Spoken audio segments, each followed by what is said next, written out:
একজন লোক বরফে ঢাকা জমিনে একটি গর্ত খুঁড়ে তার মেয়েকে সেখানে নামতে বলল। মেয়েটি কিছুই বলল না, চুপচাপ খালি পায়ে বরফের সেই গর্তে নামতে লাগলো এবং তারপর সম্পূর্ণ ভেতরে নেমে গেল। তার শরীর খুব দ্রুত ঠান্ডা হয়ে গেল, ঠোঁট নীল হয়ে উঠল, কিন্তু বাবা শুধু পাশে দাঁড়িয়ে দেখতেই লাগলেন। আসলে মেয়েটি ভয়ানক দুঃস্বপ্ন দেখত। স্বপ্নে সে নিজেকে পানির ট্যাঙ্কের ভেতর আটকে থাকতে দেখত, আর প্রতিবার ঘুম ভাঙার পর তার নাক দিয়ে অনবরত রক্ত পড়ত। তাই বাবা তাকে তার ভয় জয় করতে সাহায্য করছিলেন। এরপর সেই দুঃস্বপ্ন আর কখনো আসেনি। কিন্তু ঠিক সেদিনই যখন সে স্কুল বাসে উঠল, এক সহপাঠী তাকে মনে করিয়ে দিল যে তার নাক থেকে আবার রক্ত বের হচ্ছে। সে রক্তটা মুছতে যাচ্ছিল, ঠিক তখনই বাসটি হঠাৎ জোরে কেঁপে উঠল। বাসটি সেতুর রেলিং ভেঙে নদীতে পড়ে গেল। স্কুল বাস ধীরে ধীরে ডুবে যেতে লাগলো। নদীর পানি বাসের ভেতর ঢুকে গেল। বাচ্চারা সবাই কাঁদতে লাগলো। শুধু নীনা সিদ্ধান্ত নিল যে সে পানিতে নামবে, কারণ সে আগে থেকেই এই পরিস্থিতির অনুশীলন করেছিল। সে জানালা ভাঙতে চেয়েছিল,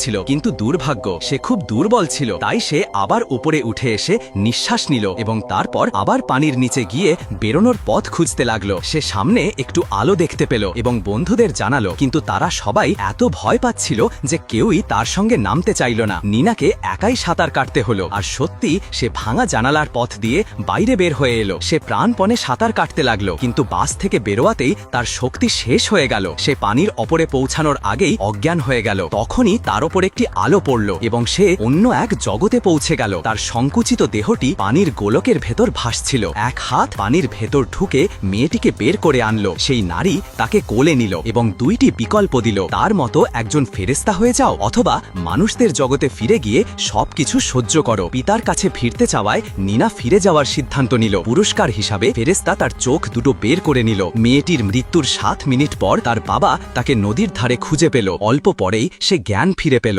বাবা তাকে জড়িয়ে ধরলেন। সে চোখ পুরো খুলল, কিন্তু এখন সে কিছুই দেখতে পারে না, শুধুই অন্ধকার। এতে বাবার মন ভেঙে গেল।